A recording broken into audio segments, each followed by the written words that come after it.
আসসালামু আলাইকুম। আশা করি যে যেখানে আছেন সবাই ভালো আছেন, সুস্থ আছেন। আলহামদুলিল্লাহ, আল্লাহ পাকের রহমতে আমরাও সকলে ভালো আছি, সুস্থ আছি। তো আজকে চলে আসলাম আরেকটা নতুন ব্লগে। আজকে ব্লগটা আমি শুরু করলাম রান্নাঘর থেকেই।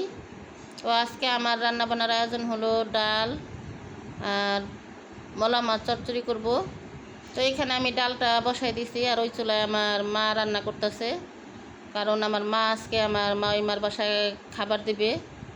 তো এতদিন প্রথম দিনেই দেওয়ার ইচ্ছা ছিল, তো আমার আম্মুকে না করছে দিতে।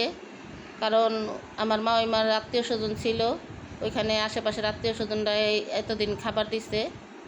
তো আজকে আমার মা দিবে খাবার। তো আমার মার বাসায় এলপি গ্যাস, তো এই জন্য আমাদের বাসায় রাঁধতে আসছে। তো এই তো আমার ডালটা হয়ে গেছে। আমার এখন এই যে আলু দিছি, পেঁয়াজ দিছি, টমেটো এগুলা দিয়ে আমি মশলাগুলো একসাথে একটু কষায় নিতেছি। কষানো হয়ে গেলে অল্প করে পানি দিব, তারপরে মাছটা দিয়ে দিব। আমার মাছটাও ধোয়া হয়ে গেছে। আমার ভিডিওটি না টেনে সম্পূর্ণ ভিডিওটি দেখতে থাকুন, পাশেই থাকুন। ভালো লাগলে লাইক কমেন্ট শেয়ার করবেন, অবশ্যই চ্যানেলটা সাবস্ক্রাইব করবেন। দেখতে থাকুন।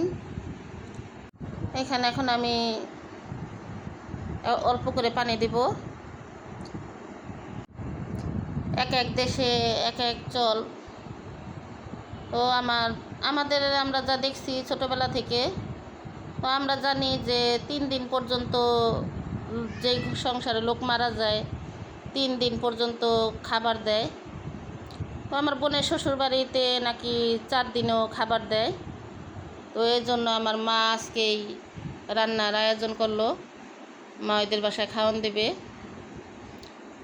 এই তো আমার মাছটা ধোয়া গিয়েছিল, মাছটা ধুয়ে আমি জালের ভিতরে রাখছিলাম।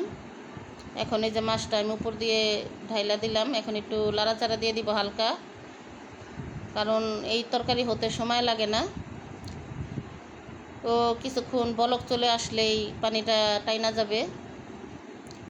এই তরকারিটা হয়ে গেলে আমার ভাতটা রান্না হলেই শেষ। তারপরে আমার মা রান্না করে গেলেই আমি রান্নাঘর পরিষ্কার করব।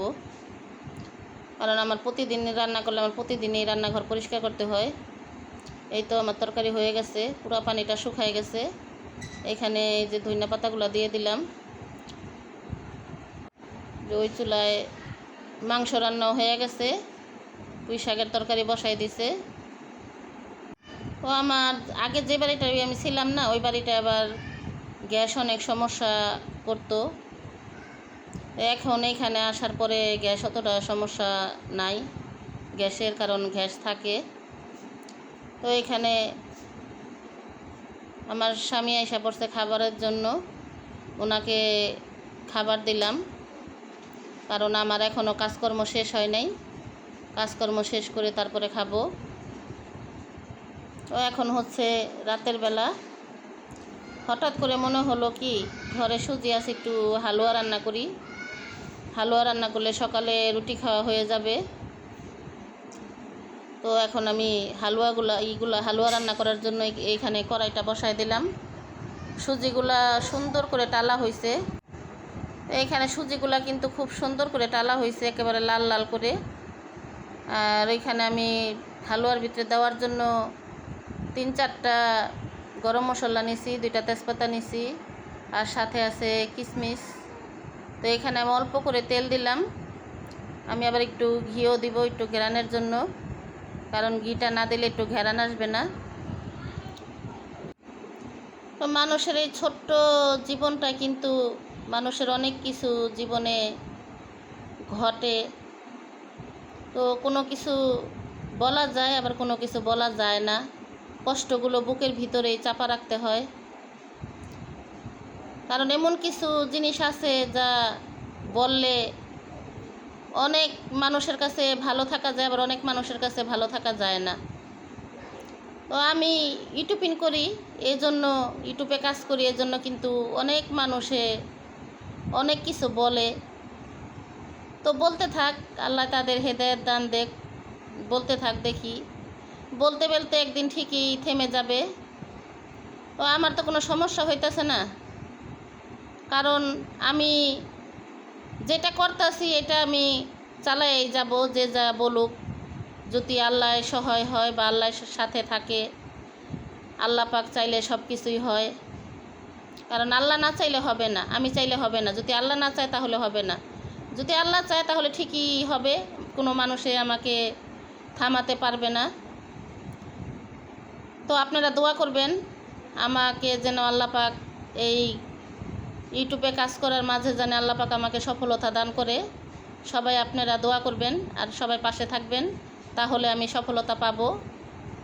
তো এখানে হালুয়াটা প্রায় হয়ে আসছে, কারণ এটা আমি শুকাবো না, রুটি দিয়ে খাবে, এজন্য একটু অল্প পরিমাণে একটু ভিজা ভিজাই রাখলাম, কারণ এটা তো আর কাটবো না এজন্য। তো এখন এই যে সকালে পরোটা বানালাম। এখানে গতকালকে অল্প তরকারিও ছিল, তরকারিটা গরমের জন্য বসাই দিছি। তো এখন আবার বলতে আছে একটা ডিম ভাজো, কারণ হালুয়া রান্না করছি রুটি পরোটা খাওয়ার জন্য। তো তারপরেও বলতে আছে একটা ডিম ভাজো, তো ডিম নিয়ে আসলাম।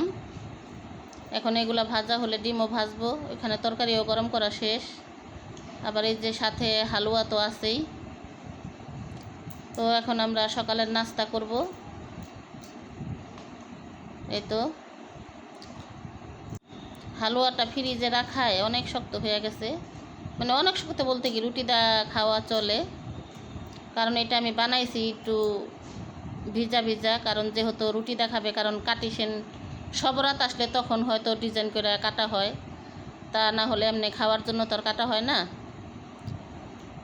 তো এই হালুয়াগুলা অনেকেই পছন্দ আমার স্বামীর, আর ওনার মিষ্টি জাতীয় সব জিনিসই ওনার অনেক পছন্দ। তো আমার আজকের ভিডিওটা আপনাদের কাছে কেমন লাগলো কমেন্টে জানাবেন। সবাই ভালো থাকবেন, সুস্থ থাকবেন। আজকের মতন এই পর্যন্তই। আল্লাহ হাফেজ।